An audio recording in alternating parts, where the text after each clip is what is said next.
From afar, it's hard to believe that Quetzalcoatlus is one of the largest avians on the island. It shares a similar silhouette with the pteranodon and nests near the absolute highest peaks. Upon closer inspection, though, Quetzalcoatlus is an enormous creature of tremendous power. I find it strange that such a large, imposing beast would be so skittish. Unlike other creatures of its size, it is more likely to flee than fight. I suppose the decision to flee from any trouble keeps the species alive on an island with so many dangerous predators. But then, how does it eat enough to sustain its massive size? Tamed Quetzalcoatlus have a very specific role on the island. Too slow to be an efficient local transport and too weak to be an effective warbird, the tribes I have encountered tend to employ it as a mass carrier. Quetzalcoatlus is primarily used by these masters of the skies to safely carry vast quantities of supplies, creatures, and human cargo from one base to another without tiring.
Utahraptor prime is an incredibly aggressive subspecies of Utahraptor found on the island. It tends to travel in small hunting packs, attacking smaller prey with its sharp teeth and enlarged foreclaws. When hunting in packs, the pack leader can vocalize a signal that acts as a battle cry. Be prepared to run or fight if you hear the call of the Utahraptor. The pack will repeat the calls and attack with much greater intensity. One of the faster creatures on the island, Utahraptor often uses their pack numbers to their advantage by swarming around their prey before it can react. The large curved talon on the second toe of this subspecies seems particularly suited for dealing significant damage. Utahraptor prime usually kill its prey with numerous slashing and biting attacks in rapid sequence. What the Utahraptor lacks in size, it makes up for in ingenuity. Rather than chase down smaller creatures, Utahraptor will pounce and pin its prey to the ground rather than chasing it around. Despite its normally aggressive nature, Utahraptors have become one of the primary combat mounts for roaming bands of raiders, as well as scouts for larger collectives. Those who ride Utahraptor claim they are difficult to tame, but then fiercely loyal. As a carnivore, once tamed, they require a steady stream of meat to sustain.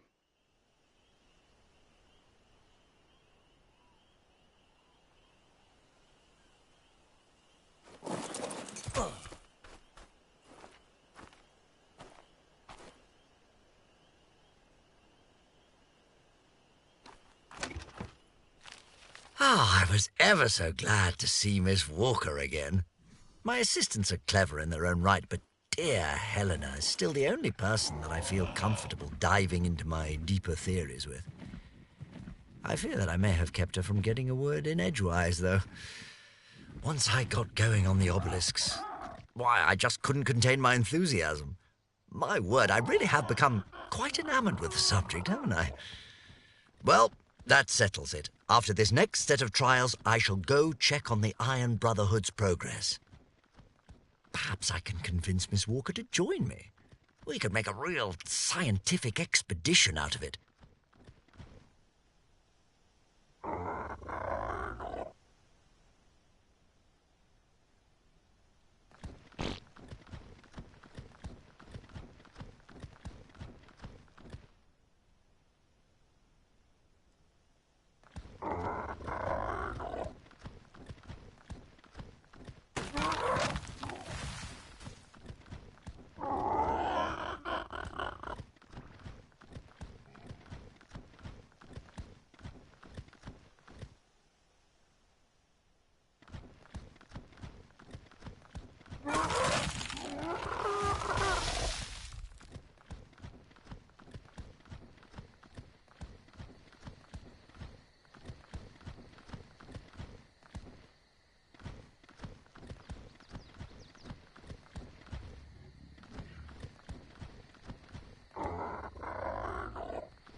I am perplexed. Even with an expanded number of test subjects, I just cannot find the passion that I once had for my research. I truly thought that my recent adventure had lit a fire in my belly, but I constantly find myself losing focus. Confound it all. Perhaps said adventure itself is the problem. Thinking about it, I am always eager to discuss the obelisks and the artifacts I found with my assistants, even when I'm not in the mood for research.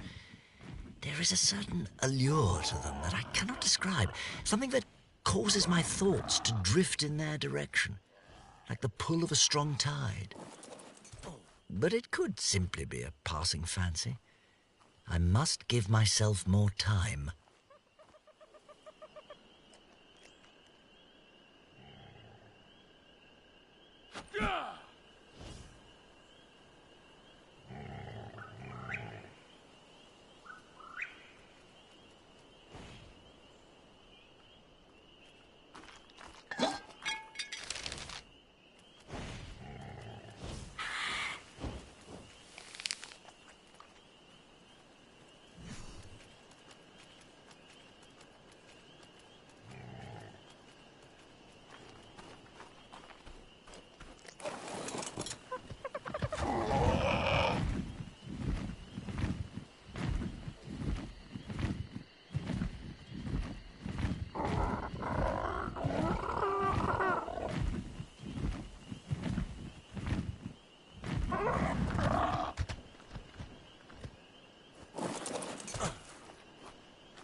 The wondrous properties of the flora on this island will never cease to amaze me.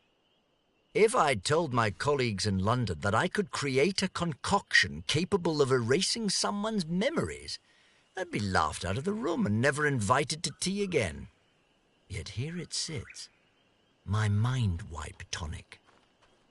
As usual, I've had tribal leaders grovelling at the gates of Rockwell Manor just for the tiniest of samples, and for the recipe, oh, the bounties I've been offered. I'm not interested in their riches, though. I have their protection, supplies for my studies, and all the time in the world. What more could I ask for?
Leadsichthys conviviumbrosia is probably the largest fish in the waters around the island. Its meat is also extremely succulent, a surprise given its size. It is often traded with the same value as prime meat, and colloquially called prime fish. Of course, not all Leadsichthys meat is this high quality, but most of it is. While the demand for Leadsichthys meat is high, the fish is notoriously difficult to track and hunt. Between its large size, powerful attacks, incredible speed when it turns to flee, and humankind's general ineptitude on open water, actually killing a Leadsichthys is one of the island's more difficult tasks.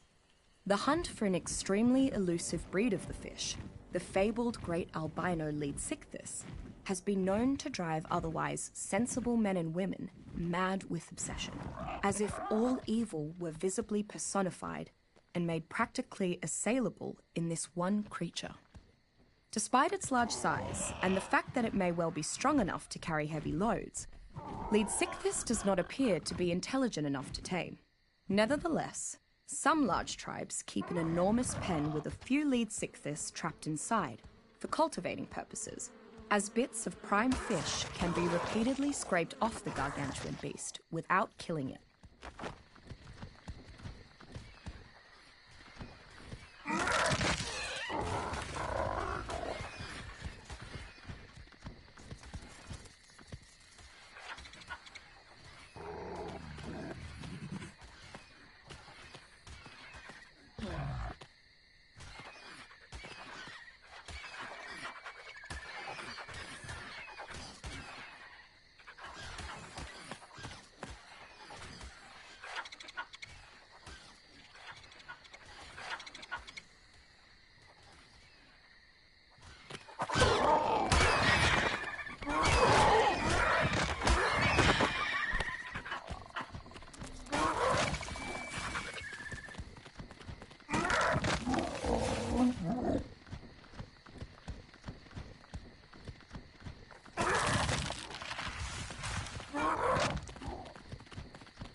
Pachyrhinosaurus midisora is a medium-sized herbivore found almost everywhere but the island's mountains.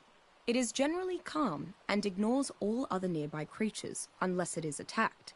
Pachyrhinosaurus possesses a particularly unique survival skill. When threatened, its massive nasal boss releases a chemical into the air that calms other nearby creatures, making them less likely to attack it. Affected creatures are sometimes hungry enough to ignore the effect, and humans seem immune to it. Conversely, it can seemingly invert this phenomenon at will and coerce creatures into attacking it.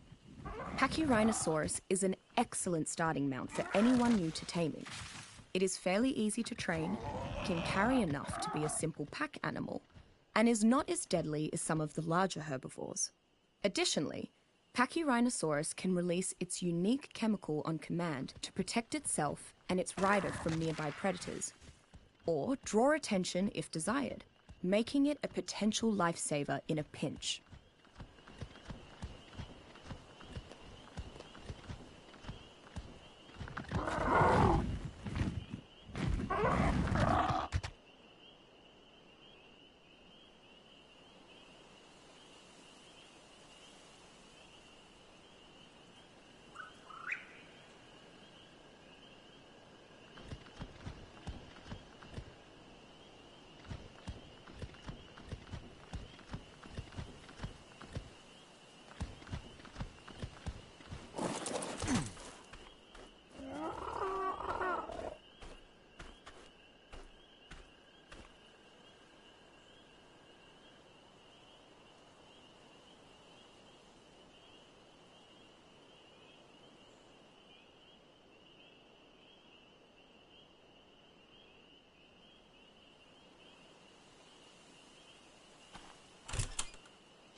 While Kentrosaurus ethiopicus is considerably smaller than its close relative, Stegosaurus regium, it is much more formidable in matters of self-defense. In fact, it is arguably the pound-for-pound champion of not only the Stegosaurus, but when encountered in close-knit fighting packs, ranks atop the island's herbivorous dinosaurs in general.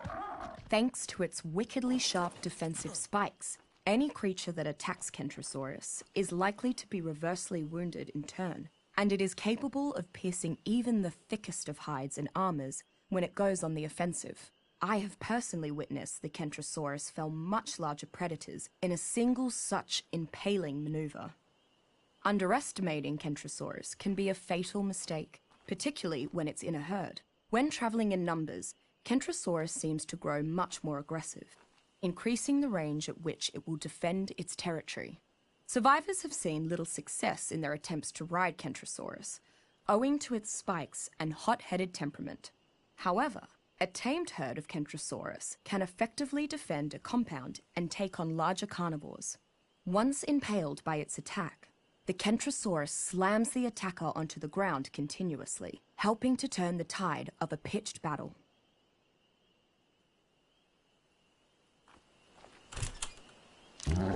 Leopleurodon magicus is a mid-sized ocean creature, typically between 20 and 25 feet long. I've yet to directly encounter one myself, but from the tales other tribes have shared, it compares to no other on the island. The rumors indicate that this beautiful creature has magical properties. However, the sightings are so rare, it's hard to decipher old tribes' tales from the underlying truth. They say that Leopleurodon is an elusive creature that can harness its magical powers to retreat from predators or aggressors of any kind. But the beekeeping tribes claim that their honey is so sweet that not even the Leopleurodon could resist. Leopleurodon is rumored to bring good fortune to those adventurous enough to tame it. With the Leopleurodon by their side, tribes have apparently managed to obtain treasure beyond their wildest dreams. Supposedly, even after you've gained its favor, it remains incredibly aloof and will eventually use its abilities to escape even the strictest of captivity.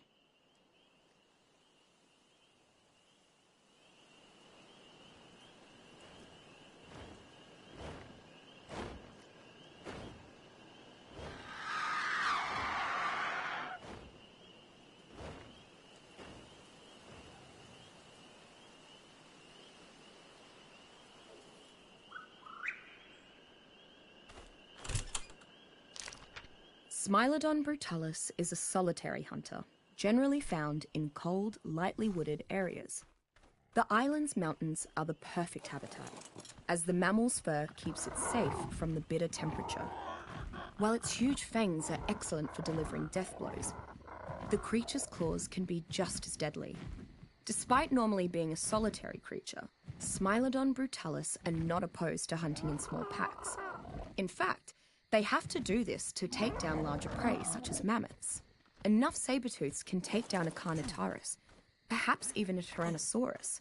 Either way, Smilodon brutalis should not be underestimated. While not as fast as raptors, there's no denying the saber-tooth's increased resilience and power.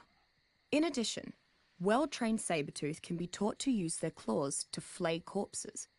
This may sound morbid, but it is among the best ways to quickly gather large quantities of hide from the giant beasts of the island.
Coelodonta utilicero is a friendly herbivore, common to the tundra and grassland regions of the island. It is a large and dangerous creature, though it seems fairly trusting of the fauna around it. Once attacked, Coelodonta begins charging towards its foe. It builds up momentum as it charges, and depending on its ultimate impact speed, the results can be terrifying. With enough room to charge, it can even skewer the largest creatures in just one gore. Despite how powerful Coelodonta are, many tribes still hunt them extensively due to their unique resources. Its horns can ground into a highly arousing powder, and its thick fur can support many insulating outfits, making the Coelodonta in high demand. Even less advanced tribes use packs to hunt them down, though at significant peril. When not being hunted for its horns, Coelodonta makes an impressive beast of burden. Its ability to take on far larger opponents provided sufficient charging room, as well as its sizable load capacity, make it a solid addition to any trader party or gathering expedition.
The latest Broth of Enlightenment trials have concluded, and as expected, I am disappointed in the results.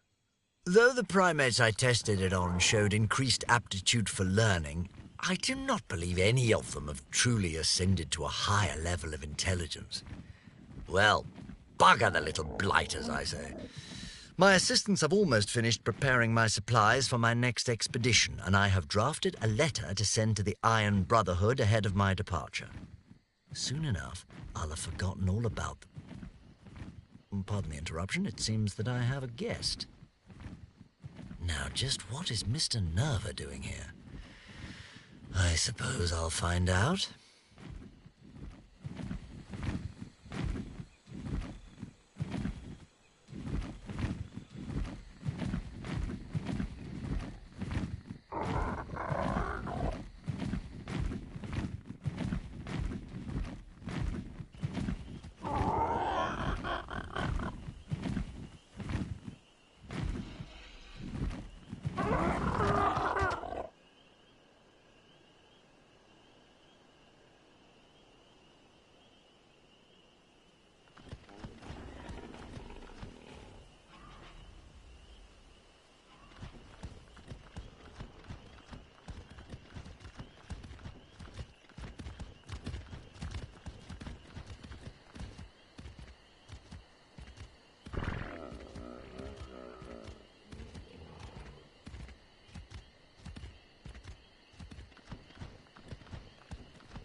Parasaurolophus amphibio has one of the more interesting adaptations of any creature I've seen on the island. Like all parasaur, it has a signature crest on its head. Very docile at first, I've been able to approach the creature without disturbing it. If startled, however, the creature can vocalize a distress call to the surrounding area that warns of danger. Parasaurolophus appears to be low on the food chain and is hunted by everything, creatures and humans alike, which explains its skittish nature. It is a good source of meat and hide, if you can manage to keep up with it long enough to kill it. Despite being what most tribes consider a relatively useless creature to tame, I once met an interesting woman who had tamed an entire herd of them. She informed me that many overlooked the creature's potential. She even graciously gifted me a fancy saddle to put on my own Parasaurolophus one day. As a relatively simple creature to domesticate, Parasaurolophus is commonly one of the first mounts a tribe will be able to acquire. Its ability to run relatively fast for lengthy intervals makes it a solid mode of medium-range transportation, though it has almost no ability to defend itself or its rider in a traditional sense. Smaller creatures, however, appear to be frightened by the horn of Parasaurolophus, although it doesn't do much damage. It also has decent weight-bearing capabilities, which could prove useful for nomadic tribes as they work to establish a presence on the island.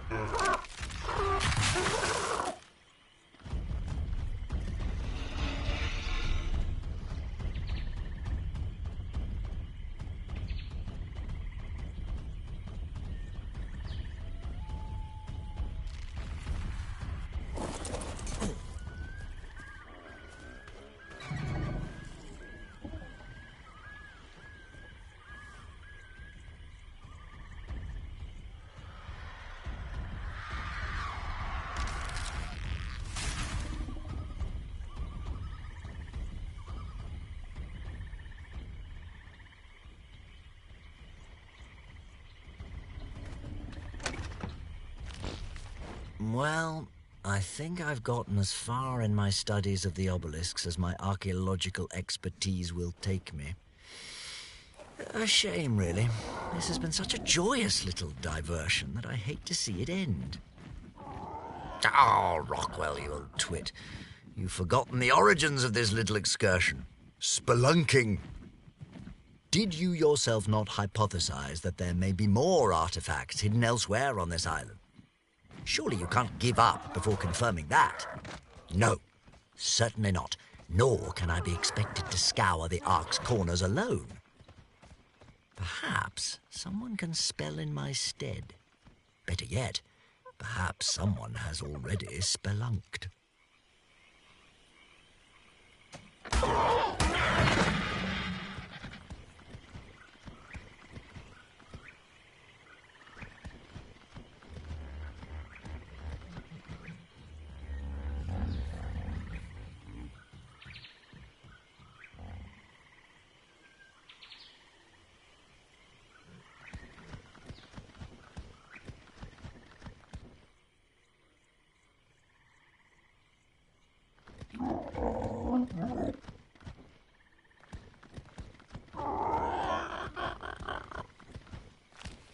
After many days of scouring the island upon Archimedes, and many more fruitless conversations with the witless, savage sods that seem to make up most of this island's population, I have finally found the spelunkers I need. A tribe to the northwest called the Iron Brotherhood has apparently found 3 artifacts themselves, and it's clear that said relics share an origin with my own. In exchange for my artifact, the Brotherhood agreed to report any findings to me straight away as they continue their search. What stupendously good fortune! Now I can return to my alchemical studies with renewed vigor, while they crawl through the island's caverns in my stead. Brilliant!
The Eutyrannus cebus is believed to be related to the Tyrannosaurus rex, but it is noticeably different upon first glance.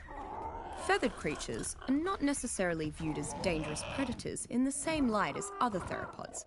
However, the Eutyrannus strikes fear into even the island's most skilled hunters.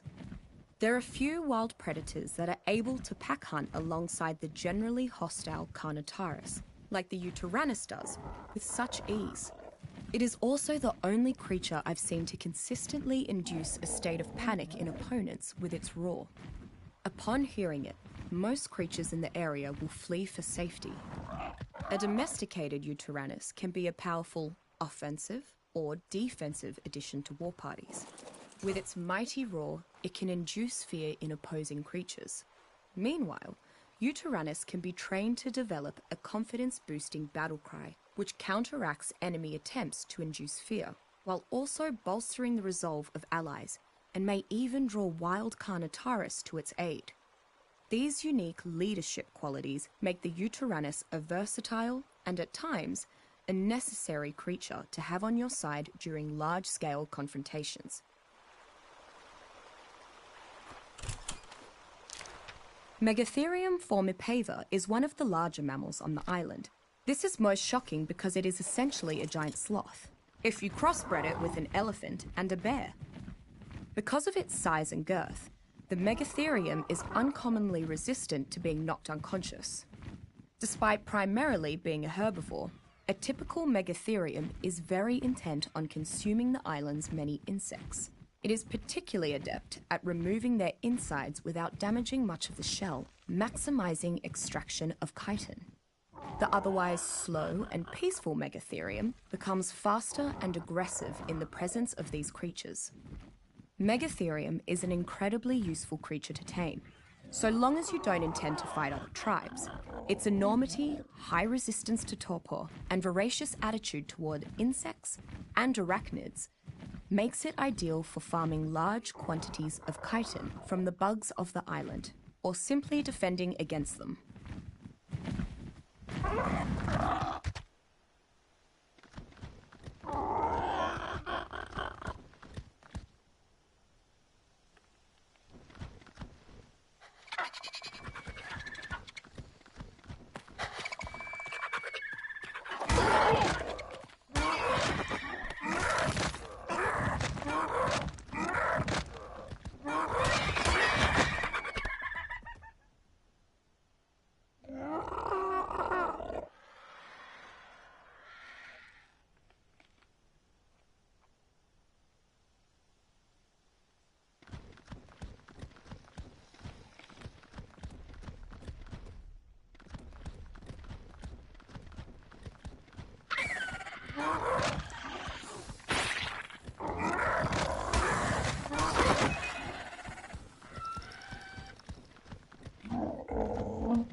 Onychonycteris becuncola is one of the few omnivores I've seen on the island.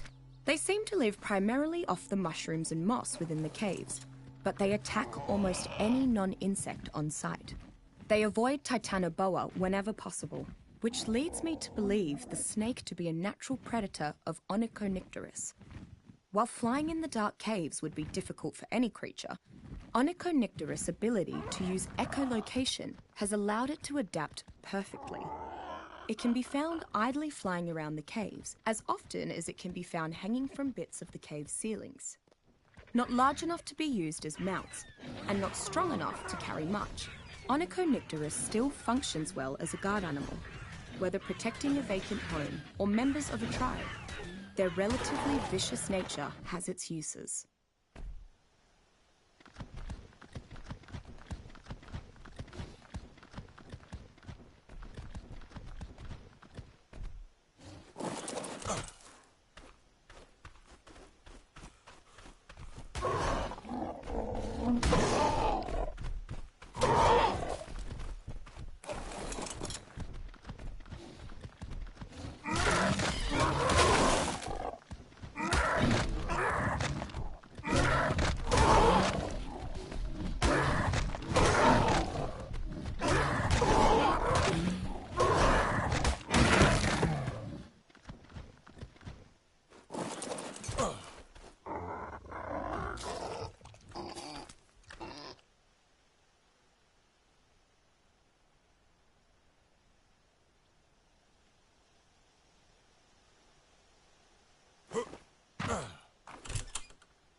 Moschop cebu mutante in the wild is a lazy, cowardly creature that typically lives in the island's forests, primarily making its home among the great redwoods of the western regions. It survives by being extremely flexible in its eating habits and completely averse to fighting. It never starves, since it can eat just about anything. It runs at the slightest provocation, but is still often preyed upon. What makes Moschops particularly interesting is what it can be trained to do with its eating habits. With a versatile palate and tough teeth, Moschops can be tamed for a unique ability. Over time, it can be accurately taught exactly which things to gnaw, increasing the likelihood of harvesting the specific resource its master desires. For example, teach it to prioritize chewing prime meat, and prime meat will be easier to harvest from the flesh it consumes. Likewise for rare plants materials, and so forth. Just don't expect Moschops to protect you though. Even after taming, it will quickly flee when enemies are nearby. Regardless of being fed well, increasing its strength, or how much affection you shower on it, Moschops retains its inherent cowardly nature. Its lack of combat might deter the use of this companion, but the ability to ride Moschops while making use of its diverse harvesting is a rare treat.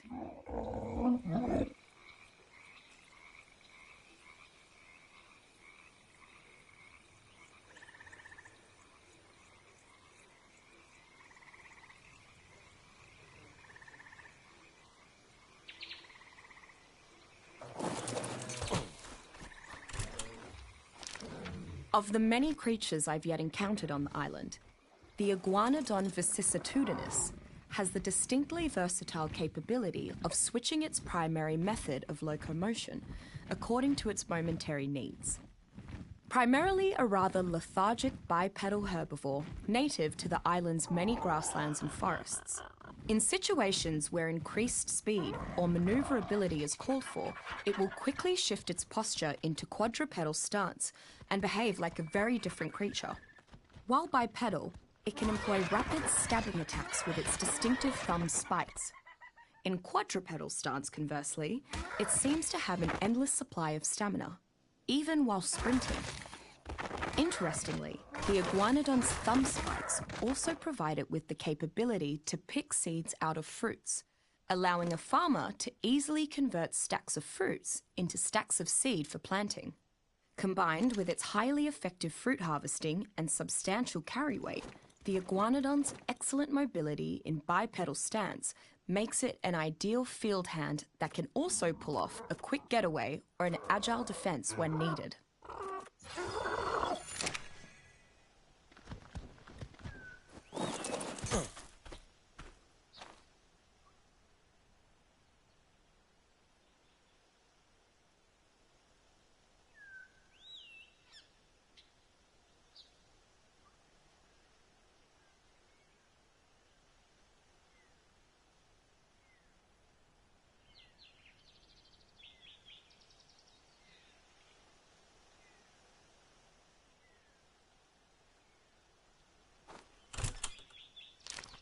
Oviraptor philodictor is a small to medium-sized carnivore, common in the jungles and beaches of the island.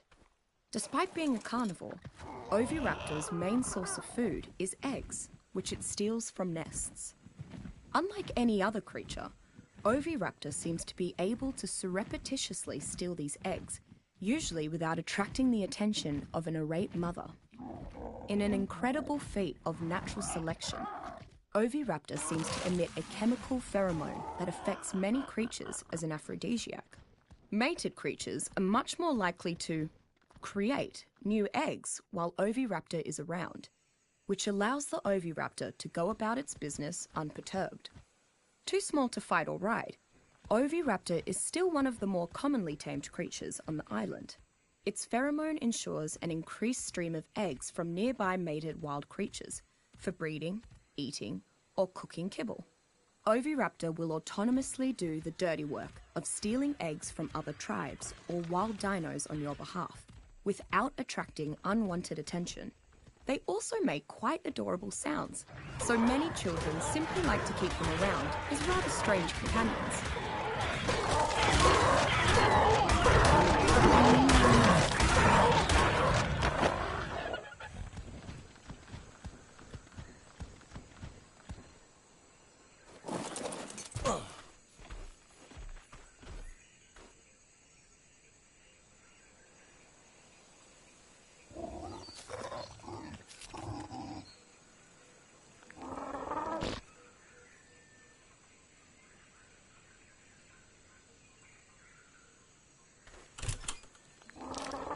Raphis replicare, more commonly known as the dodo bird, is quite possibly the dumbest creature I've ever seen in my life. It wanders around the beaches of the island, pecking berries off bushes and being eaten by all manner of carnivore. Without the dodo, the whole island's food chain would disintegrate. This subspecies of the dodo has developed an unbelievably clever way to sustain itself. They mate constantly. I'm fairly convinced that they reach full maturity within a week of being born. This is the only trait keeping them populous on the island. While it can be done, there is almost no reason to domesticate a Raphis replicare. It cannot carry enough to be a beast of burden, it does not provide much food, and it's too stupid to show companionship. It could work as a last-ditch food source though, so I suppose keeping some around for lean times has a certain logic.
Microraptor narralongus is one of the smallest non-avian dinosaurs on the island.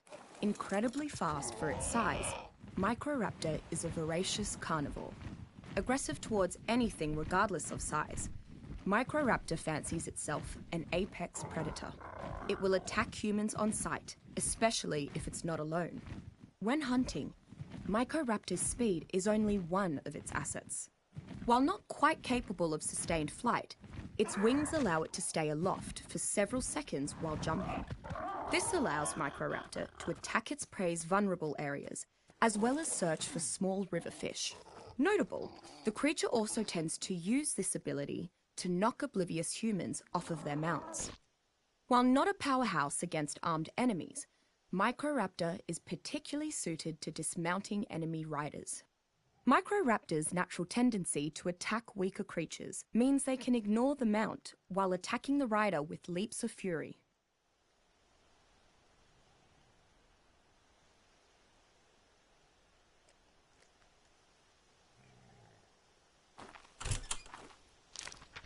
One of the stranger creatures in the waters surrounding the island is Basilosaurus salacium facet.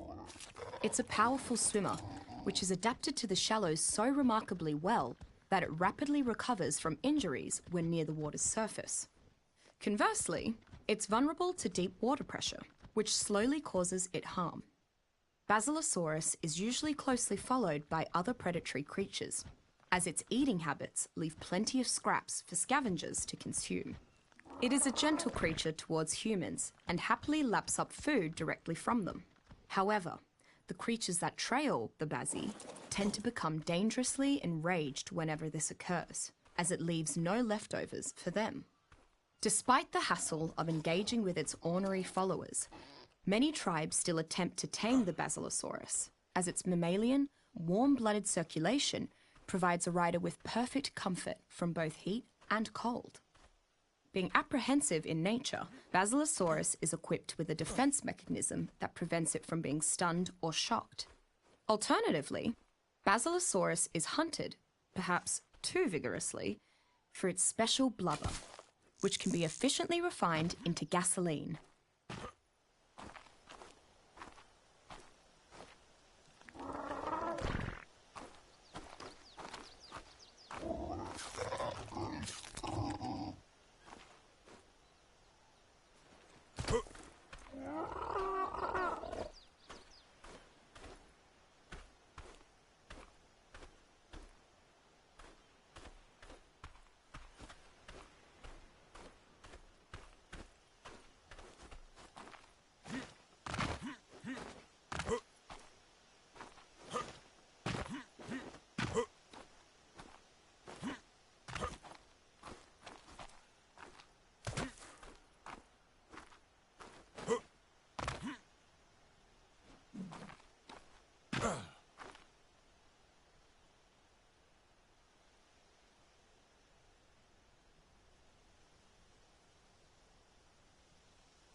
Titanomyrma is one of the smaller creatures on the island.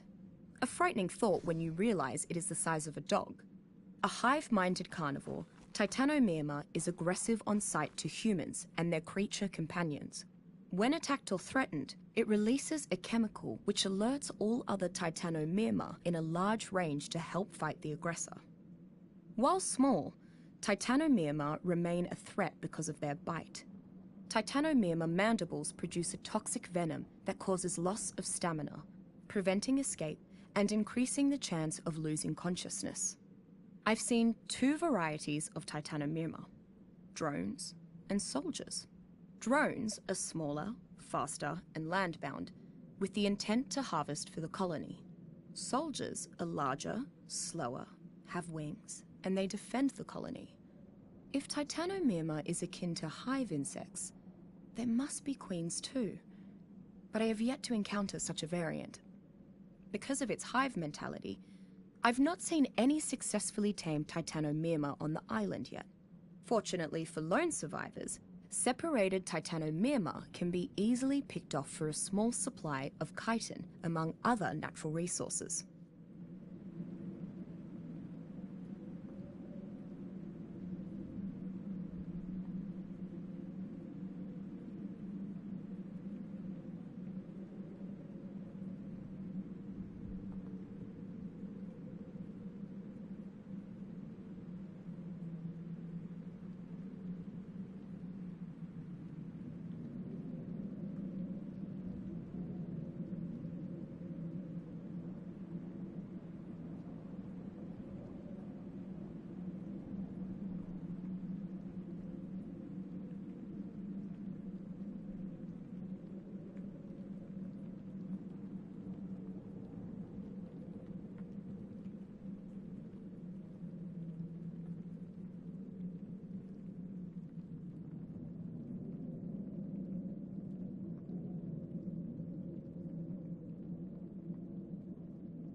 The system has existed for eons.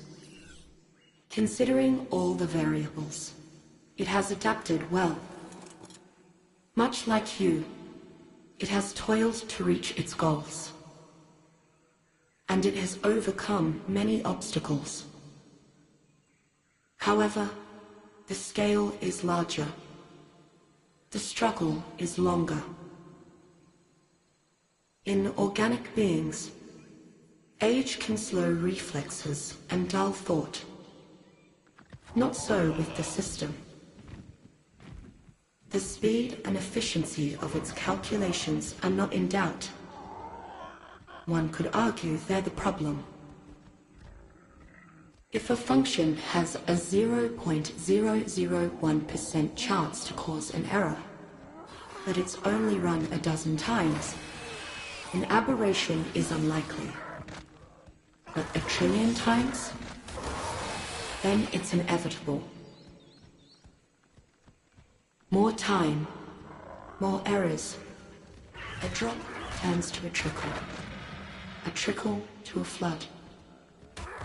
As I said, everything is finite. The system is no exception.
best adjective to describe Canis maxdyris is scary.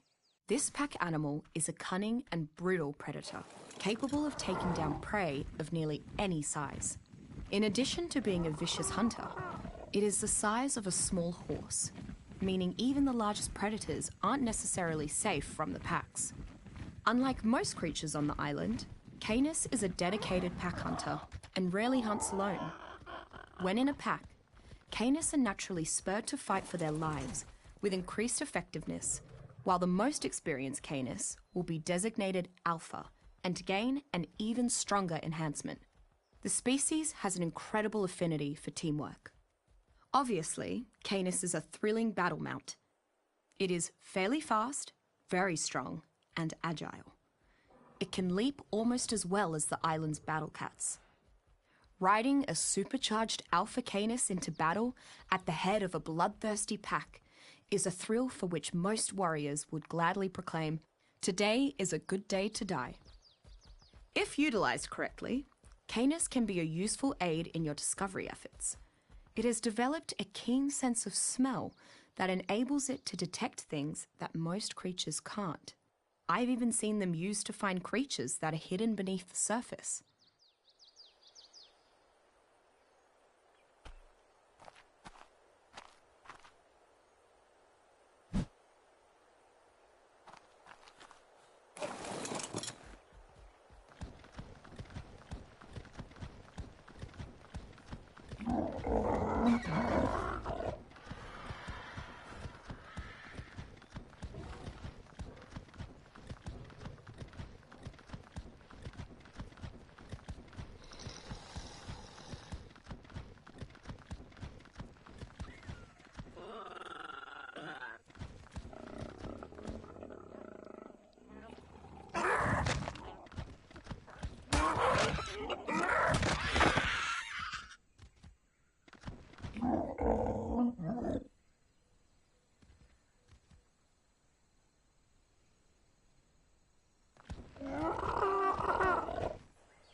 I suppose it was a bit naive of me to think that someone with the moniker of Beast Queen would roll out the red carpet.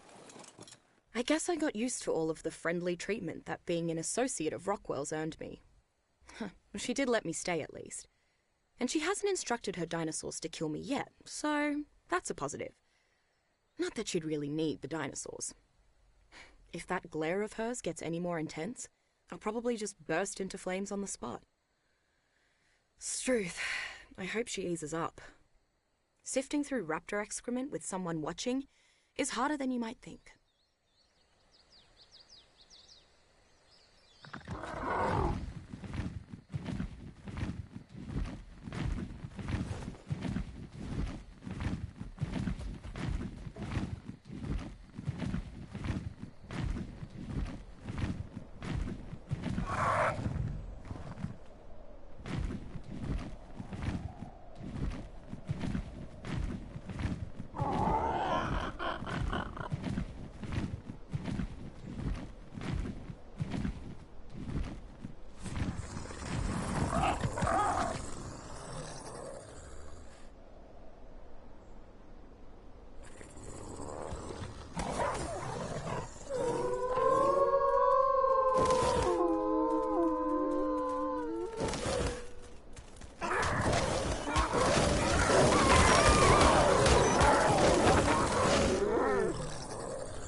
Well, the Howling Wolves are quickly tracking down the artifacts.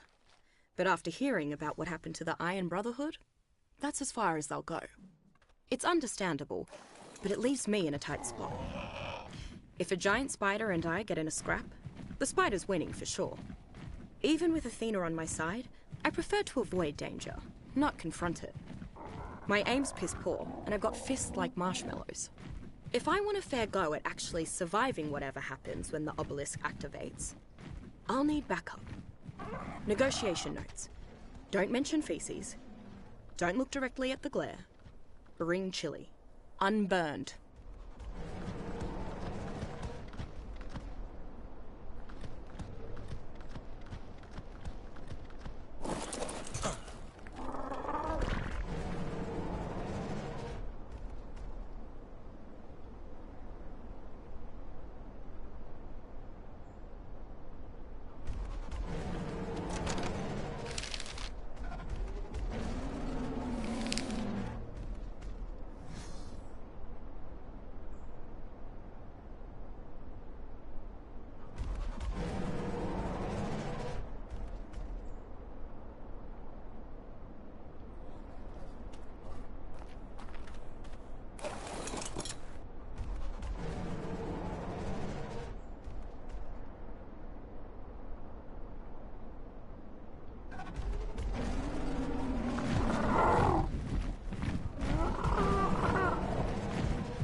Found in smaller numbers within the island's colder regions, Chalicotherium obsidiequus is normally a peaceful herbivore that prefers to spend its days lazing about or playing with its family.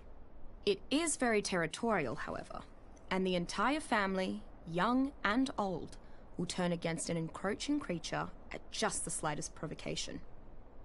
A memorable scene to stumble upon is a group of Chalicotherium playing.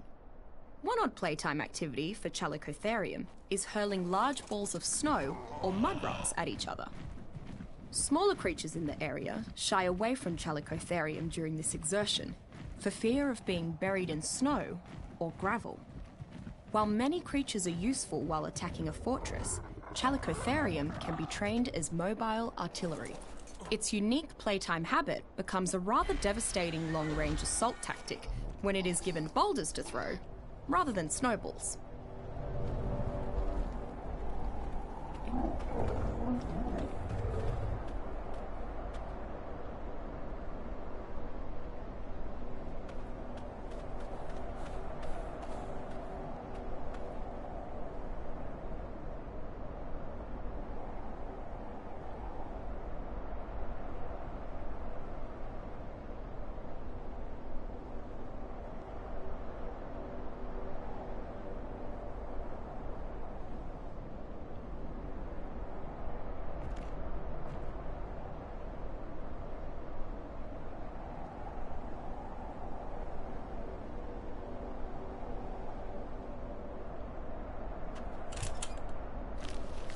So these are the conquerors that I heard about way back when. Not a great first impression. Mei Yin and I weren't quite mates. But watching her creatures get slaughtered like that certainly wasn't pleasant. I'm not a fan of the prisoner lifestyle either. The leader introduced himself as Gaius Marcellus Nerva, and he's not a complete buffet, I'll give him that. He let me keep my personal effects, and our conversations have been civil so far. I get the feeling that'll change if I don't cooperate, though. Not that I have much choice. They already took the keys. The only way I'm seeing this through is as a guest of the new Legion.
Gigantopithecus fibrator is a strange creature. It is usually quite passive, but it has a very short temper when it comes to its own personal space. Once another creature gets close, this gentle giant quickly becomes a rampaging beast. Best to give them a wide berth. I have occasionally seen Gigantopithecus jumping to grab vines that it can traverse and swing on, but otherwise, it seems most happy to lay about, picking berries from plants lazily. In addition to being at home picking berries, a tamed Gigantopithecus can be taught to harvest the fibers found on many island plants as well. It appears to be entirely content to pick at plants all day, eat the berries, and carrying fiber resources for its tribe. Playful once tamed, Gigantopithecus seems to enjoy throwing the creatures or riders it's carrying into the air. It probably feels that this activity is a game, but clever brigands can use this game to vault over walls and small cliffs.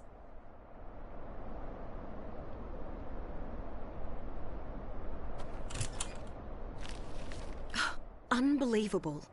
The artifact perfectly fits one of the slots in the platform's pedestal.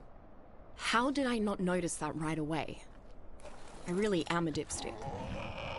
So if this key, such as it is, was acquired by activating one of the obelisks, then it follows that the other two keys can be obtained by activating the other two obelisks. Then, with all three keys, maybe this platform will lead to whatever is controlling the island's ecosystem. If the other obelisks work the way that the first one did, that means I have to find a whole mess of artifacts first. And I don't think I can do that alone.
smaller but faster than Tyrannosaurus, larger but slower than Carnotaurus.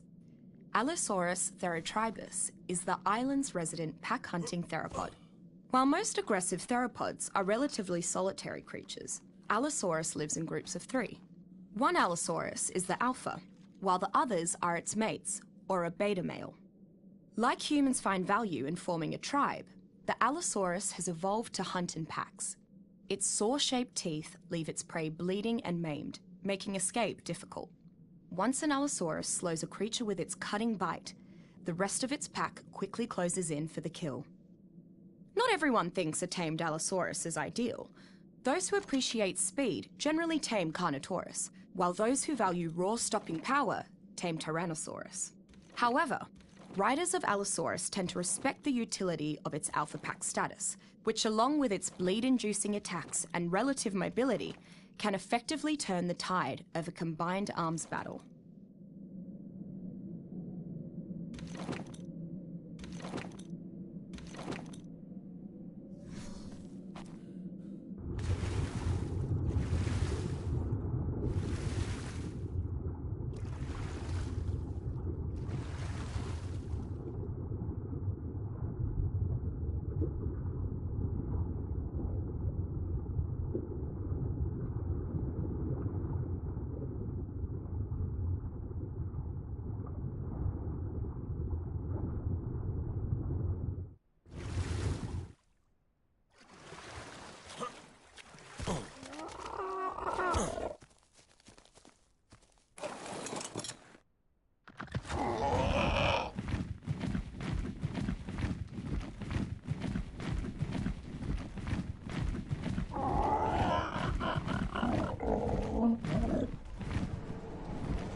Like most trilobites, Trilobite conchodurus is an opportunistic carnivore that feeds on anything smaller than itself which it can get a hold of.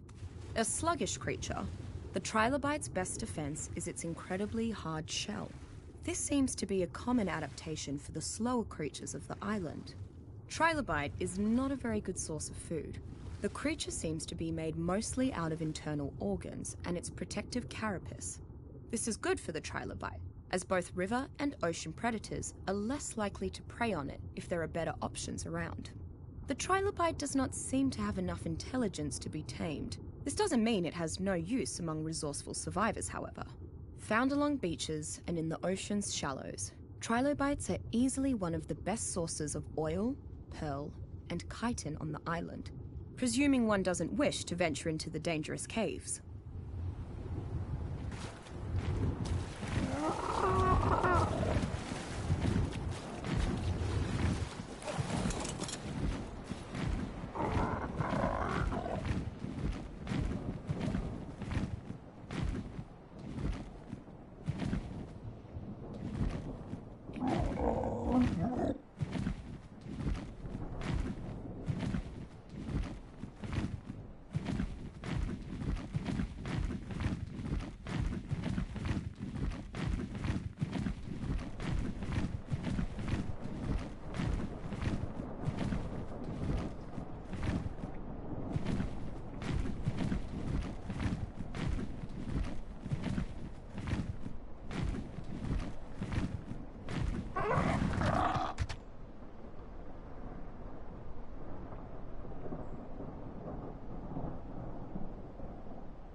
This Nerva bloke's fig jam incarnate.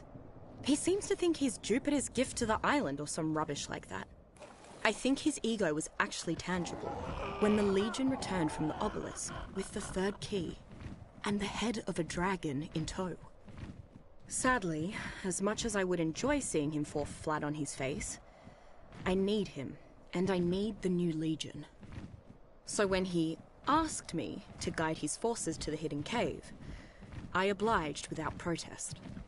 What he'll do with me afterwards? I don't know.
Unlike many of the herd animals on the island, Ankylosaurus crassicutus tends to live in small family units.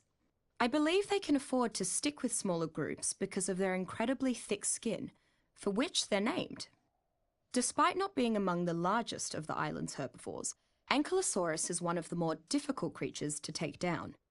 Its thick, armoured skin seems to make it more than a match for several of the mid-sized predators that would otherwise hunt it. Reckless carnivores are just as likely to hurt themselves on Ankylosaurus spikes as they are to get hit by its tail. Without a doubt, the best trait of a trained Ankylosaurus is its enormously dense tail. This tail is powerful enough to quickly shatter the resource-laden rocks of the island.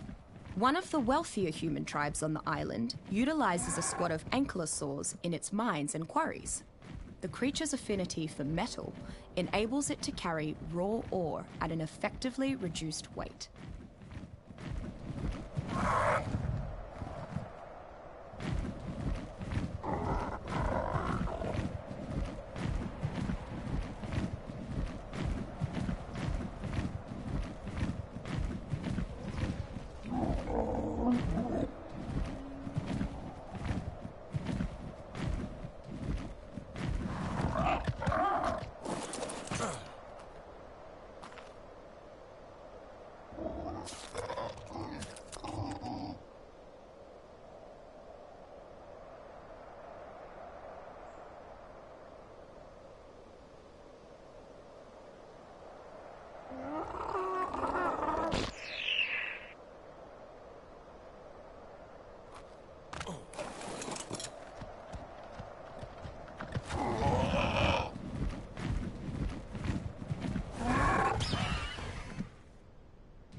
After going over my notes from Mei Yin's camp, I've concluded that the animals on this island are not only used to humans, but used to captivity.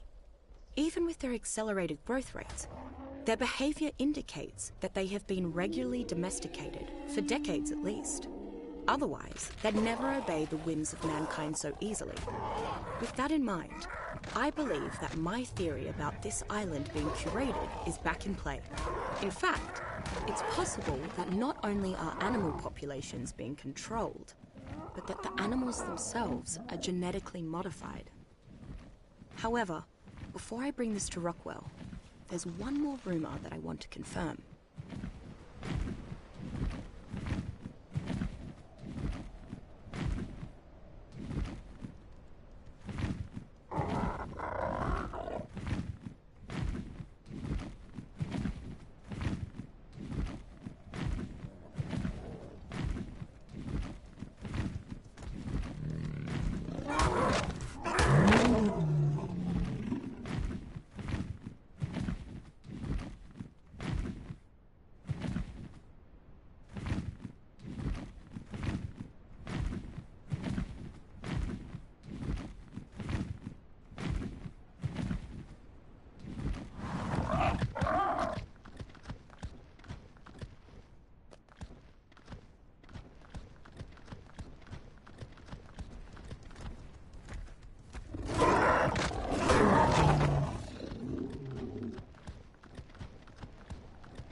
approximately 1 metre long, the Archaeopteryx magnamilvum is a primarily tree-dwelling protobird.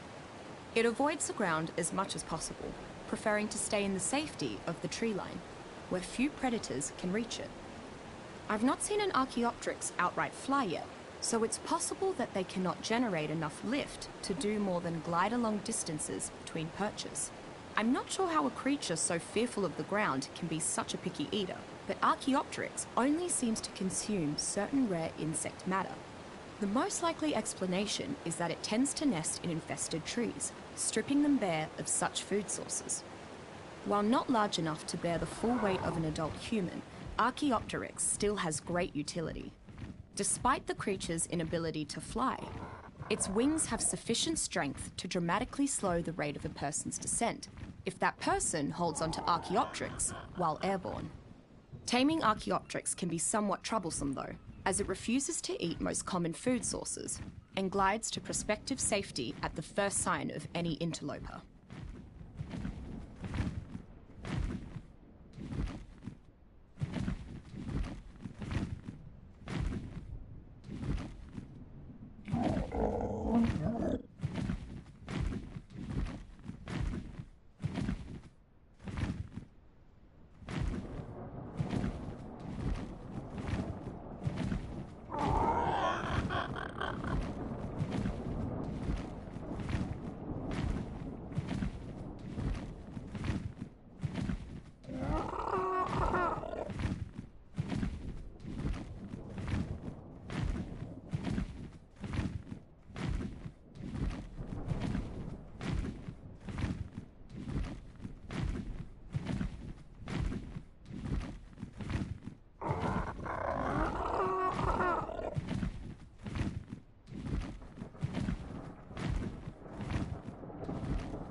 Carbonemys obibimus is one of the least aggressive creatures on the island.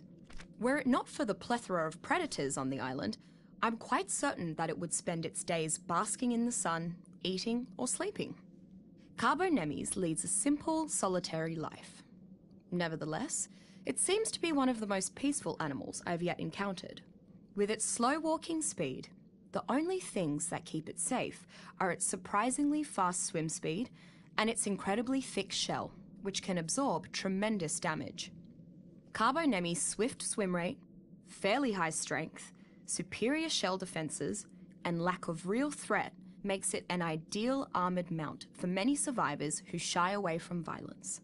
It can carry its rider to the ocean's resources at fairly high speed, and it's not particularly dangerous to tame.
As I expected, Rockwell couldn't deny my theory. But I can't say that I have his endorsement either. He didn't seem terribly engrossed in the subject, frankly. Something else seems to have captured his attention as of late. The island's obelisks. Apparently, Rockwell stumbled upon a way to interact with the towering monuments while spelunking. Of all things. I guess he felt the need to scratch that old intrepid explorer itch of his. It's pretty impressive considering his age. Now that I think about it, the obelisk could be linked to my own findings. Their nature has always been a mystery, and Rockwell made some intriguing observations. I should follow up.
This is the smoking gun.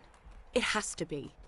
I simply can't be convinced that this place is natural, after finding an island populated entirely by carnivores. Even if they fed off each other, which is awfully dubious given that carnivore meat is much more likely to carry harmful parasites than herbivore meat. The landmass is so small and their population is so dense that they could never maintain it. Yet there it is, hidden away off the northeast coast of the island. Someone would have to put them there on purpose. There's no way that Rockwell can deny my theory now.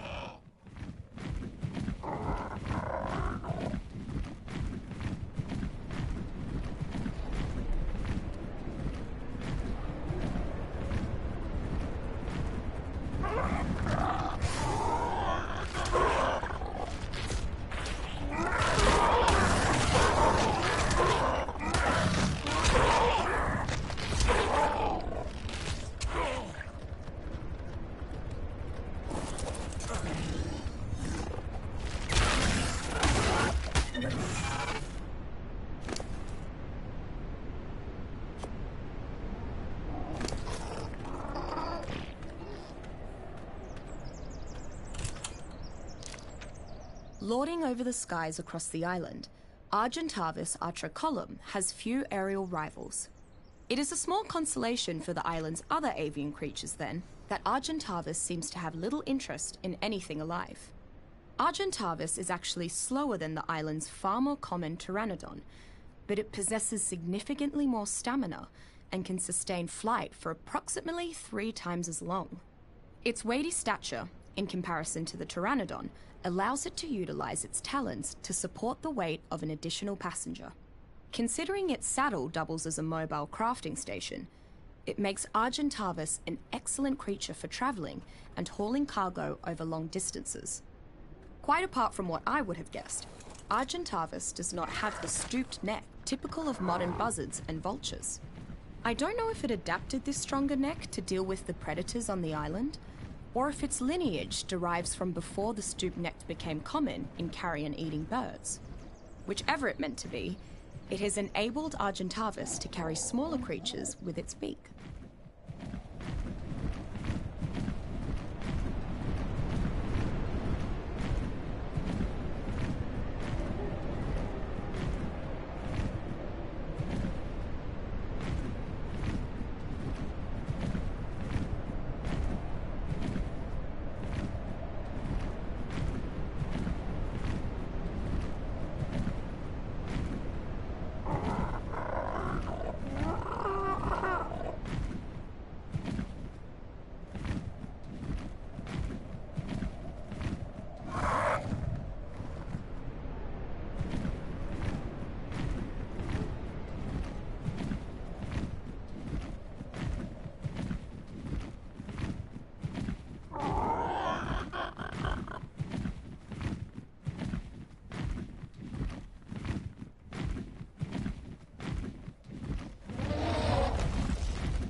Now, I know you don't get a nickname like Beast Queen without being one tough lady.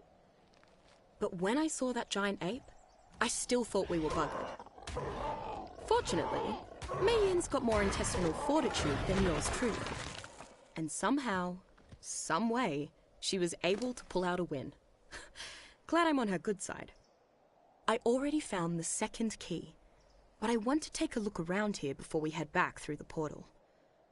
This ape either lived here or was released when we activated the obelisk. Finding out how it survived in this isolated environment, or how it got here, could prove useful.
I've been received by the Iron Brotherhood, they didn't seem very pleased to see me, especially when I mentioned Rockwell. That's a first. Add to that the rather deserted, gloomy state of their compound, and I'm starting to feel a bit apprehensive. Their leader can't return from his hunting expedition soon enough. All I've confirmed so far is that, yes, they gathered all of the artifacts Rockwell sought, and yes, the artifacts were able to activate one of the obelisks. You'd think they'd be celebrating such a monumental discovery, but it's just killjoys as far as the eye can see. Go figure.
keep glancing at the artifact. I understand why the Iron Brotherhood's leader didn't want it. Since it has no apparent use, all it does is remind him of the tribesmen who died seizing it from that giant spider. Can it really be useless, though? They described the artifacts that activated the obelisks as looking similar to it, so I headed to the nearest obelisk to see if I could get a response. No luck. Maybe it activates something else. Of course, the platform in the cave. It's a long shot, but it's the only thing I can think of that's similar to the obelisks. Definitely worth a try.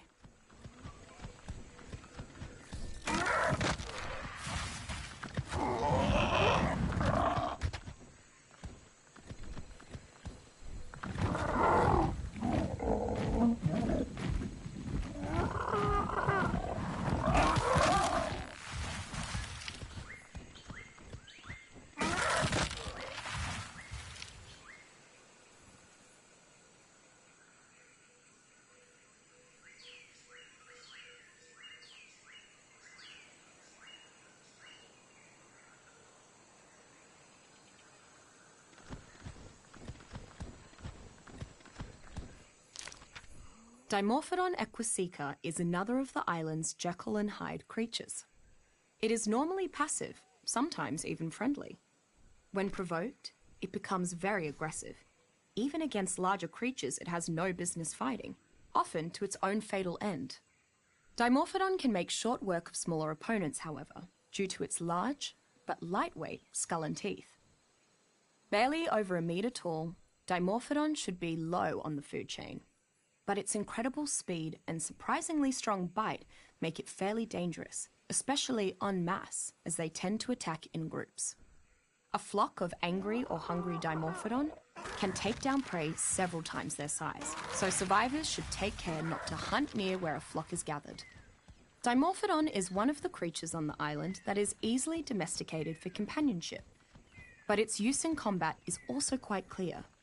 It will hunt in large groups to seek out enemy dino riders directly, harassing them to no end, regardless of the might of their mount.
When Nerva and his band return from the cave, they'll decide my fate.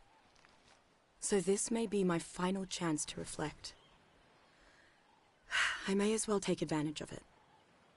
I realize that had I just ignored the signs and accepted this paradise at face value, I'd still be happy and free.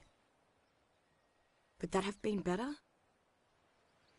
I don't think so. After a lot of thought, I've decided that I'd rather die seeking the truth than living in an illusion. That, as Rockwell would say, is the path of a true scientist. Not that I'm Galileo battling the church or anything, but hey, it's something to hold on to.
Before arriving on this island, I would have dismissed the idea of a device instantly transporting a person from one location to another as complete and utter poppycock. Yet, that appears exactly what the strange platforms beneath the obelisks are capable of doing. Astounding. Yes, there was a dragon on the other side. I'm sure Mr. Nerva and his men fought quite the heroic battle, but discovering another slobbering beast is trivial in comparison. Imagine, one could go from one side of the globe to the other in the blink of an eye, and I'll wager that is just the start of the obelisk's capabilities. I must learn more. I must.